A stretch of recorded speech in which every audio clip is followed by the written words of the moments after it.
Shalom, shalom, bien-aimés de Dieu, shalom. Bienvenue à votre émission Plateau charismatique.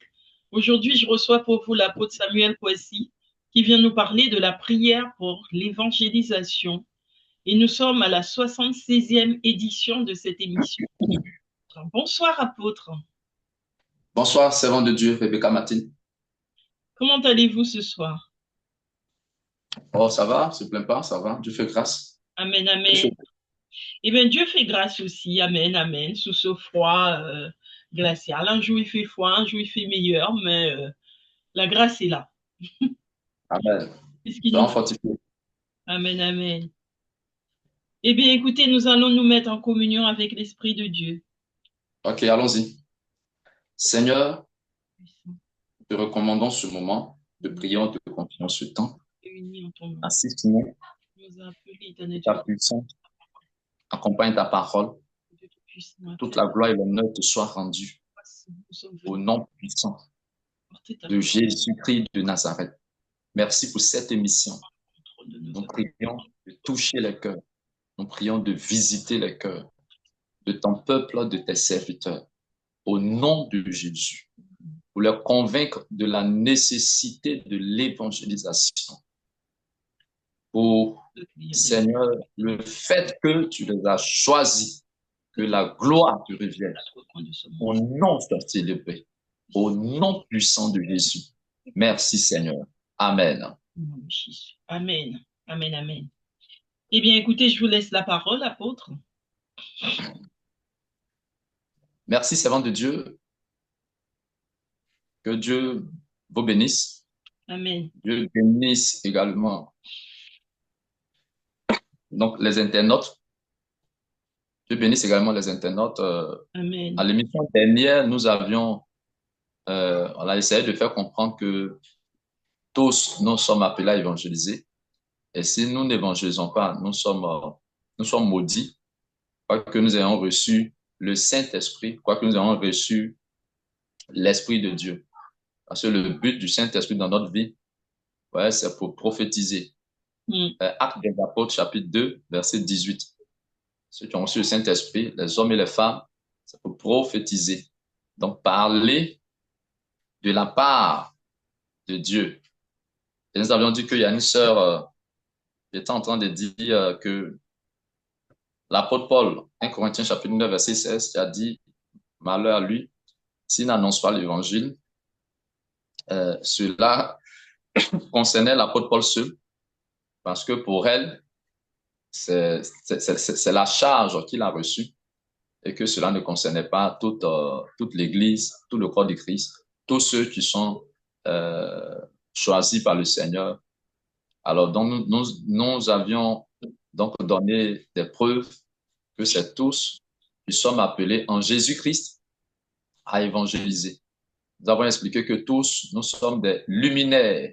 Mm. Nous avons donné comme preuve que le peuple d'Israël est appelé Joseph dans le livre de Genèse, chapitre 37, verset 9, verset 8 à 9. Il a eu un songe où il a vu le soleil, la lune et 11 étoiles.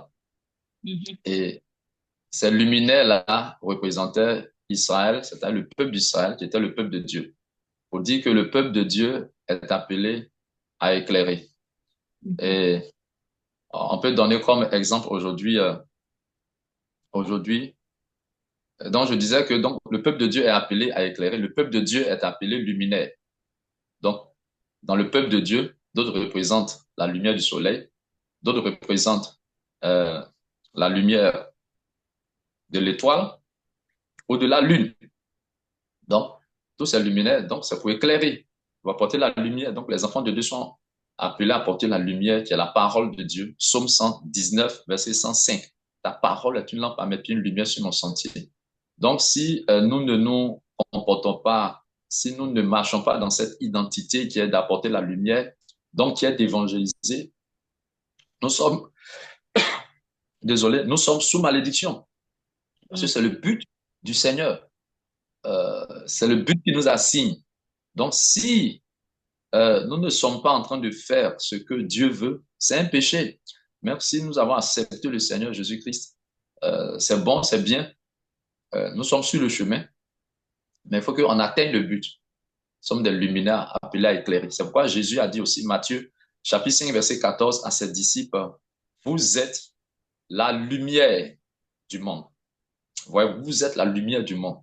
Donc, tout ce que le Seigneur rencontre, tout ce que le Seigneur choisit, c'est pour faire de la lumière. Amen. Amen. Donc, pour faire de la lumière, donc la lumière, c'est la parole, c'est la lumière. Donc, il faut évangéliser. Seulement, il faut faire très attention. N'évangélisez pas parce que, ne commencez pas à évangéliser parce qu'on vous dit que vous devez évangéliser. Voilà, ça aussi, c'est un autre facteur qu'il faudra vraiment clarifier. Mm. Vous devez prier pour demander au Seigneur de vous conduire, de vous guider, de vous parler. Donc, il va vous donner des rêves, il va vous donner des songes, il va vous donner des visions, des messages pour vous conduire, pour vous amener à savoir comment évangéliser. Regardez un peu le cas de Joseph, le 11e fils d'Israël. Dieu l'utilisait beaucoup, lui, dans l'explication des songes. Dans l'explication des songes. C'est une manière aussi d'éclairer, c'est une manière aussi d'apporter la lumière. C'était aussi une manière d'évangéliser. Parce que, vous voyez, quand Pharaon a eu le songe, tous ces magiciens, tous les sages ne pouvaient pas expliquer le songe. Et c'est Joseph qui est sorti de la prison qui est venu expliquer le songe. Donc, autour, les gens vont comprendre que lui, en fait, son Dieu qu'il prie là est plus puissant que eux, les dieux. Donc, certainement, ils vont se demander, mais lui, il prie quel Dieu? C'est une sorte d'évangélisation. Donc, lui, Dieu l'utilisait beaucoup dans l'explication, l'interprétation des songes. Là où dont les sages, les magiciens, les astrologues ne pouvaient pas expliquer, lui, il vient et puis il explique le songe. Vous voyez? Donc, il explique le songe. Donc, c'était sa façon. C'est comme cela que Dieu, lui, l'utilisait à briller, donc à éclairer. Amen. Amen. Voilà. Donc, cela pouvait. C'est vrai, la parole de Dieu ne signifie pas cela, mais cela peut amener des gens à se convertir. Vous voyez? Cela Mm. peut amener des gens à se convertir. Nous avons, voilà, à se convertir. Parce qu'ils vont dire, mais lui, nous, on n'a pas pu expliquer. Donc, nos dieux que nous prions là n'ont pas pu nous donner l'explication du songe du pharaon d'Égypte. On peut voir cela, hein, voilà, rapidement. Genèse chapitre 42, je crois bien. Genèse chapitre 42. Je vais vérifier. Alors, Genèse 42, quel verset? Euh, plutôt le chapitre 41, pas 42. Mhm. Chapitre 41. Alors, lisons le verset 8. Alors, le verset 8, je lis la parole de Dieu. Le matin, le Pharaon eut l'esprit troublé et il fit appeler tous les magiciens et tous les sages de l'Égypte. Il leur raconta ses rêves, mais personne ne put les lui expliquer. Amen. Continuez, verset 9. Alors, Alors le grand responsable des boissons prit la parole et dit au Pharaon, je vais rappeler aujourd'hui le souvenir de ma faute. Le Pharaon s'était irrité contre ses serviteurs et il m'avait fait mettre en prison dans la maison du chef des gardes ainsi que le chef des boulangers. Nous avons tous les deux fait un rêve au, au cours d'une même nuit et chacun de nous a reçu une explication en rapport avec le rêve qu'il avait fait. Il y avait là avec nous un jeune hébreu, un esclave du chef des gardes. Nous lui avons raconté nos rêves et il nous les a expliqués. Tout s'est produit conformément à l'explication qu'il nous avait donnée. Le Pharaon m'a rétabli dans mes fonctions et a fait pendre le chef des boulangers. Amen. amen. Voilà. Continuez. Le Pharaon fut appelé Joseph. On s'empressa de le faire sortir de prison. Il se rasa, changea de vêtements et se rendit vers le Pharaon. Le Pharaon dit à Joseph, j'ai fait un rêve. Personne ne peut l'expliquer et j'ai appris à ton sujet que tu peux expliquer un rêve après l'avoir entendu. Joseph répondit au Pharaon, ce n'est pas moi, c'est Dieu qui donnera une réponse favorable au Pharaon. Amen. Donc, Amen. ici, voir que Joseph, il fait comprendre. D'abord, ceux qui étaient auprès du Pharaon n'ont pas pu expliquer le songe lorsque Pharaon leur a raconté son songe. Il a raconté le songe. Parce que l'explication n'est pas pareille au conte. Quand on dit on compte le songe, on dit ce qu'on a vu. Donc, on a vu des images, voilà, des personnes, mais on n'a pas l'explication, on n'a pas le sens, on n'a pas l'interprétation, la signification. Voilà, donc raconter le songe voilà, ne veut pas dire que c'est l'explication. Donc, il leur a raconté donc le songe, mais il n'avait pas l'explication, les magiciens. Donc, c'est Joseph qui est venu expliquer. Ouais, Mhm. c'était une sorte de lumière. Donc, il fallait la lumière. Et Joseph, vous voyez, a dit clairement que c'est Dieu qui donne l'explication. C'est pas Mhm. lui, c'est Dieu qui donne l'explication. Donc, quand il a expliqué, selon qu'il a expliqué les choses, c'est comme cela que les choses sont passées. Je voyais. Donc, cela doit amener des gens même à se convertir, à comprendre, mais lui, son Dieu qui prie vraiment le puissant, peut expliquer les songes. Mhm. Je vois. Donc, certainement, d'autres vont s'approcher de lui. Ça, voilà, c'est des hypothèses, hein, voilà, mais que je donne. Parce que ici, tout n'est pas raconté, tout n'est pas dit. Peut-être que parmi les magiciens, voilà, d'autres vont s'approcher de lui. Voilà, mais tu fais comment? Voilà. Donc, il va profiter vraiment pour leur parler de son Dieu. Amen. Amen. Voilà, donc, tout n'est pas dit ici. Même, je vais dire que c'était sa manière, le modèle de son évangélisation. Mhm. Ça, c'est ce que Dieu lui a donné. Ça, c'était le modèle de son évangélisation. Mais il met demain, il dit, c'est Dieu. C'est pas moi qui, il dit, c'est Dieu qui donne l'explication. Donc, ils vont comprendre que lui, il a une relation avec Dieu. Il parle avec Dieu. Dieu lui parle. Amen. Amen. Il a une relation, donc, avec Dieu. Donc, ça va déjà impressionner les gens. Et ce qu'il a expliqué, le son du pharaon, les choses se sont passées de façon exacte, selon l'explication. Donc, ça doit amener des gens à se convertir. Amen. Amen. Alors, maintenant, je termine sur ceci.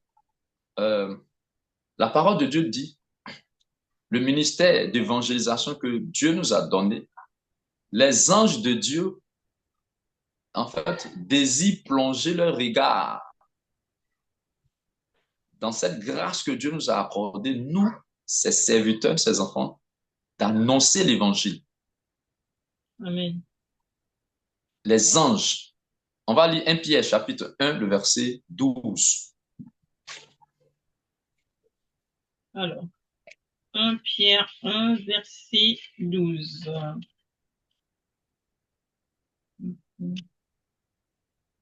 Alors, je lis la parole de Dieu. Verset 12. Il leur a été révélé que ce n'était pas pour eux-mêmes, mais pour vous qu'ils étaient au service de ce message. Les hommes qui vous ont prêché l'Évangile par le Saint-Esprit envoyé du ciel vous ont maintenant annoncé ce message dans lequel les anges eux-mêmes désirent plonger leur regard. Amen. Voilà.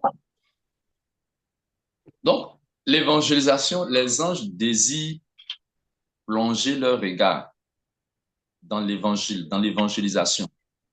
Mm. Qu'est-ce que ça voudrait dire? C'est-à-dire que ceux qui sont dans l'évangélisation, les anges seront avec eux. Parce que ça, c'est le désir des anges. De plonger le regard dans quoi? De plonger le regard, en fait, dans l'évangélisation.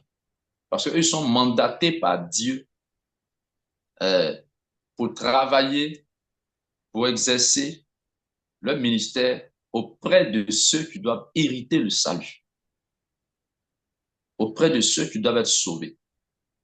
Et ceux qui doivent être sauvés, là, Dieu leur fait comprendre que eux, ils doivent évangéliser. Et c'est pour ça que Dieu envoie les anges vers eux, plonger leur regard dans ce qu'ils font, dans ce qu'ils feront concernant l'évangélisation, l'évangile. Amen. Amen. J'espère qu'on se comprend, hein. Oui, oui, je comprends. Les anges voient que nous, on a reçu un privilège. C'est un privilège que nous avons reçu, que Dieu nous a confié, ce qu'on appelle le ministère de la réconciliation, l'évangile. Et la parole de Dieu dit que donc, le péché a séparé l'homme d'avec Dieu. Et Jésus-Christ est venu, Dieu était en Jésus-Christ, 2 Corinthiens chapitre 5, verset 19, car Dieu était en Christ, réconciliant le monde avec lui-même. Et 2 Corinthiens chapitre 5, verset 18, il a dit que le fait que nous soyons en Christ, tout cela ne vient pas de nous, mais de Dieu, qui nous a réconciliés avec lui par le Christ et il nous a donné. Donc, quand on est réconcilié avec Dieu par le Christ, c'est-à-dire que nous, on doit hériter le salut. D'accord? Et pour cela, il nous donne quoi? Donc, Dieu nous a donné ce qu'on appelle le ministère de la réconciliation. Il nous a donné la parole, sa parole. D'accord? C'est la lumière. Nous devons amener aussi les gens à être réconciliés avec Dieu par Jésus-Christ, à être réconciliés avec Dieu en acceptant Jésus-Christ pour avoir le pardon de leurs péchés. Donc, ce ministère-là, cette vocation, la parole de Dieu que les anges de Dieu désirent plonger leur regard. Donc, s'ils ne sont pas dans cette affaire d'évangélisation, les anges ne seront pas avec nous. Et vous savez que Dieu a donné sa parole à Adam. Nous avons vu cela une fois. Dieu a donné sa parole à Adam. Et lorsque Adam a désobéi, Adam a trahi, Dieu a amené tous les anges à s'opposer à Adam. Parce que Dieu a donné à Adam la parole. Adam devait évangéliser. Donc, il a désobéi. Donc, Dieu a amené les anges à ne plus être avec Adam, mais à s'opposer à Adam. Genèse chapitre 3, verset 22. Dans l'Éternel, Dieu dit, voici que l'homme est devenu comme l'un de nous, pour la connaissance du bien et du mal, empêchons-le d'avancer dans sa main, de prendre de l'arbre de vie, d'en manger, de vivre éternellement. Et dans Genèse chapitre 3, verset 24, il a dit que l'Éternel Dieu mit à l'orient du jardin les chérubins pour garder. Donc, les chérubins avec une épée flamboyante, qui agite une épée flamboyante pour garder le chemin de l'arbre de la vie. Donc, tous les anges s'opposaient à Adam sous l'ordre de l'Éternel parce qu'Adam, il n'était plus dans l'évangélisation puisqu'il avait donc obéi à Satan. Mm-hmm. Donc, nous aussi, c'est pareil. Ce qui va faire que les anges de Dieu va envoyer les anges travailler avec nous, c'est l'évangélisation, le salut des âmes. Parce que le but de Dieu, c'est de donner la vie éternelle à son peuple, donner la vie éternelle à ceux qu'il choisit, donner la vie éternelle à ceux qu'il choisit, Amen. Ceux qu'il appelle à lui. Dans le Saint-Esprit, pour faire son œuvre, le Saint-Esprit pour faire son œuvre, mais quelle œuvre? Parlez de lui, témoignez de lui. Acte 1, verset 8, vous recevez une puissance, le Saint-Esprit survenant sur vous, et vous serez mes témoins. Donc, le Saint-Esprit, c'est pour témoigner du Fils de Dieu. C'est pour parler de Jésus-Christ. Donc, quand vous avez reçu le Saint-Esprit, Dieu va vous amener à avoir une expérience avec le Seigneur Jésus-Christ, à travers les rêves, à travers les sons. Il va vous parler, il va vous conduire pour vous guider, pour vous montrer comment est-ce que vous devez éclairer, comment est-ce que vous devez briller en tant qu'une étoile, comment vous devez évangéliser. Il va raconter, expliquer toutes ces choses dans les songes. Alors, terminons avec Actes chapitre 2, le verset 39, le verset 38 au verset 39. Le Saint-Esprit, c'est une promesse de Dieu pour tous les hommes, toutes les femmes que Dieu appelle à lui. Hein? Si loin, en aussi grand nombre que notre Dieu les appelle. Donc, c'est la promesse de Dieu pour tous ceux, pas pour les pasteurs, mais pour tous ceux que le Seigneur appelle à lui. Mm-hmm. Actes chapitre 2, verset 38 au verset 39. Alors, je lis la parole de Dieu. Pierre leur dit, changez d'attitude et que chacun de vous soit baptisé au nom de Jésus-Christ pour le pardon de vos péchés, et vous recevrez le don du Saint-Esprit. En effet, la promesse est pour vous, pour vos enfants et pour tous ceux qui sont au loin, et aussi en aussi grand nombre que le Seigneur notre Dieu les appellera. Amen. Bon. Donc, avec que tous ceux qui sont donc au loin, en aussi grand nombre que le Seigneur notre Dieu les appellera. Qu'ils soient loin. Quand Dieu appelle quelqu'un, une femme, un homme, sa promesse doit s'accomplir. Celle de quoi donner le Saint-Esprit. Donc, le Saint-Esprit, c'est pour faire quoi? C'est pour témoigner de Jésus. C'est ce que Jésus a dit à ses disciples. Donc, le Saint-Esprit va venir sur vous avec puissance là. C'est dans cela que, c'est dans cela que vous allez témoigner de moi. Donc, c'est pas un fait spécifique pour certaines personnes qui sont en Jésus, mais pour les serviteurs en tant que pasteurs. En Jésus-Christ, nous sommes tous des serviteurs. Nous sommes tous des serviteurs de Dieu. Même si vous n'êtes pas pasteur, vous n'êtes pas prophète, vous n'êtes pas apôtre, vous n'êtes pas docteur, vous n'êtes pas évangéliste, vous n'êtes pas femme de pasteur. Le fait que nous soyons en Christ, que vous soyez en Christ, vous êtes serviteurs de Dieu. Vous servez. Donc, pour servir, il y a nécessité d'avoir le Saint-Esprit, que Dieu donne le Saint-Esprit. Non, c'est à travers le Saint-Esprit, Dieu maintenant va parler, donner des songes, des visions, des prophéties. Voilà. Joël 2, verset 28 au verset 29, donc le dit. Il va donner des prophéties, il va donner des songes, donner des visions, pour parler, pour dire comment il veut vous utiliser. Comment il veut vous utiliser. Alléluia. Amen. Terminons, continuons avec Actes chapitre 2, là, on va lire aussi le verset 18. Le verset 18. Et puis on va terminer là-dessus. Alors, attendez, parce que je l'avais refermé. Le 2, verset 18.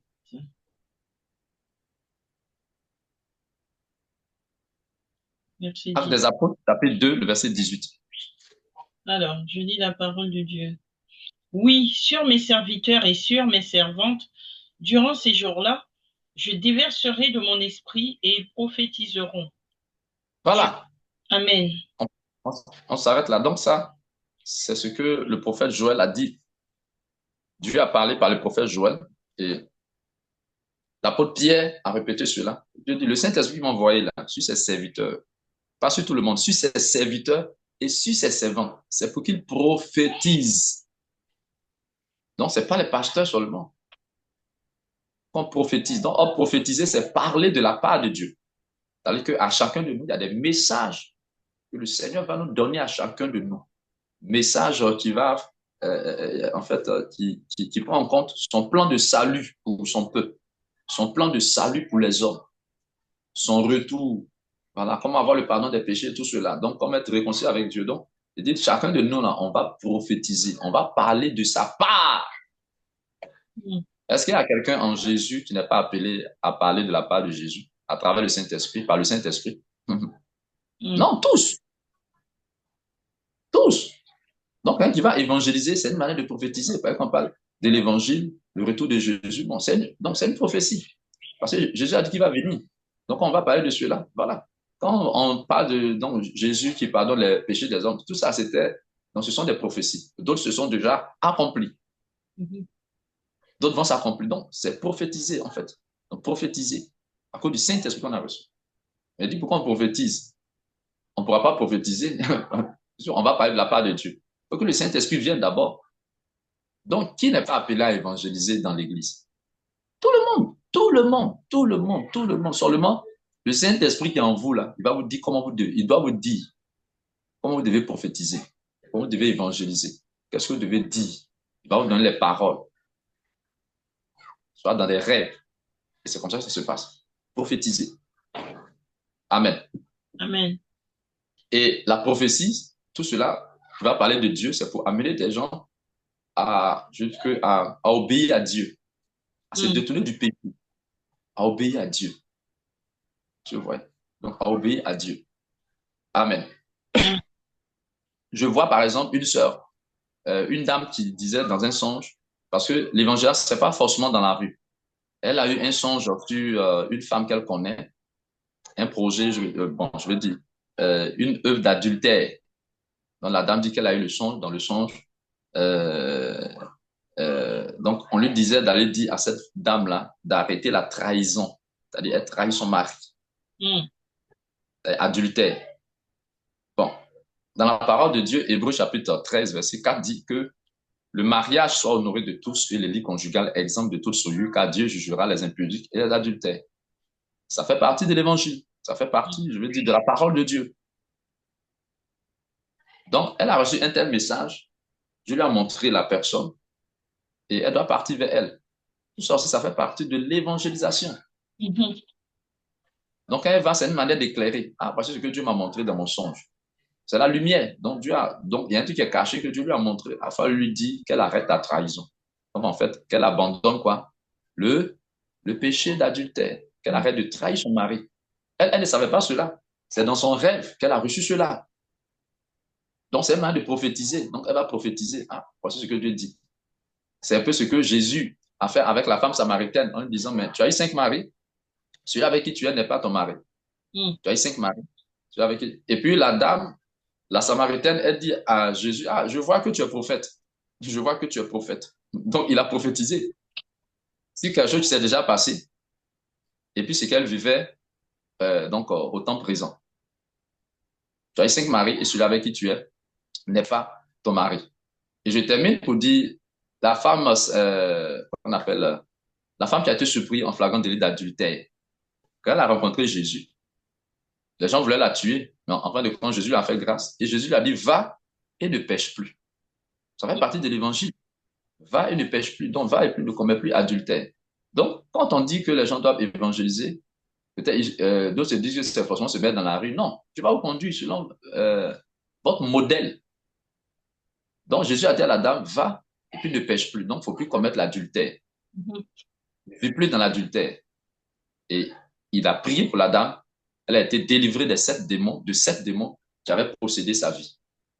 Voilà. Donc, cette dame dont je parlais, tu as eu le songe sur une dame parlant de trahison, d'adultère, c'est un message. Ça concerne aussi l'évangélisation. Parce que si elle comprend cela, elle obéit, son âme sera sauvée. Son âme sera sauvée. Amen. Amen. Voilà, donc voici un peu servant de Dieu. Amen, On va amen. s'arrêter là. On va s'arrêter là, mais on va prier pour le peuple de Dieu. Ok. Prions le Seigneur. Je me livre totalement. Oh Seigneur. Je me livre totalement. Tu peux m'utiliser. Je me livre totalement. Oh Seigneur, je me livre totalement. Tu peux m'utiliser. Me voici devant toi. Ma vie est entre tes mains. Je veux voir tes désirs se révéler en moi. Seigneur, je me livre totalement. Je me livre totalement. Tu peux m'utiliser, Seigneur.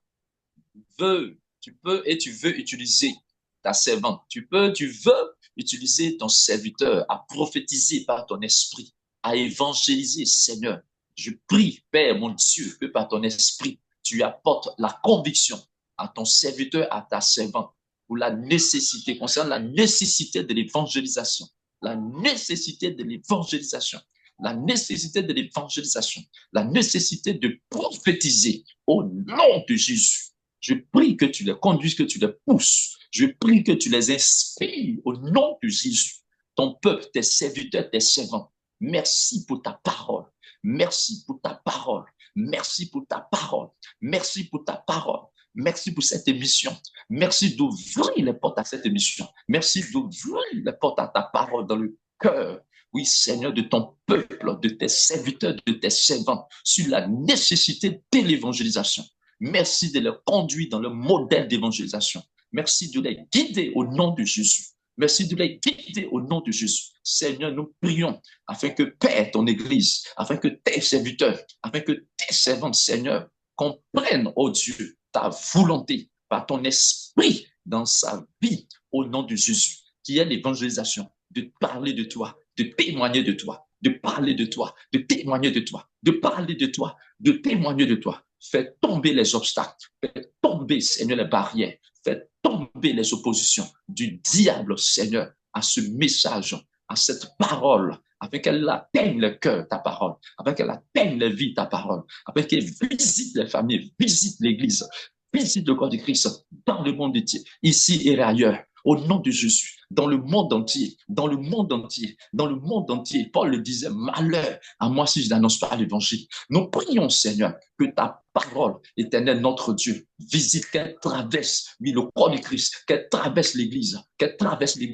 dans le monde entier. Au nom de Jésus, au nom de Jésus, nous détruisons les oppositions du diable. Paul le disait dans 2 Corinthiens chapitre 4, le verset 3 au verset 4. Si notre évangile est encore voilé, il est voilé pour les incrédules dont le Dieu de ce siècle a aveuglé l'intelligence pour qu'ils ne vissent pas briller la splendeur, oui, de l'évangile de la gloire de Christ, qui est l'image de Dieu. Nous prions ce soir que le pouvoir d'aveuglement du Dieu de ce siècle, c'est-à-dire de Satan, que nous prions que son pouvoir soit détruit, son pouvoir contre cette émission soit détruit au nom de Jésus. Merci de faire des ouvertures. Merci de faire des ouvertures et de bénir ton peuple par ce message. Que la gloire te revienne. Merci pour ta servante. Merci pour cette émission. Au nom de Jésus. Amen. Amen. Amen. Eh bien, écoutez, apôtre, je vous remercie pour ce temps d'évangélisation que que nous venons de porter devant le peuple de Dieu. Merci beaucoup et surtout que le Seigneur vous bénisse, continue à bénir votre œuvre. Amen.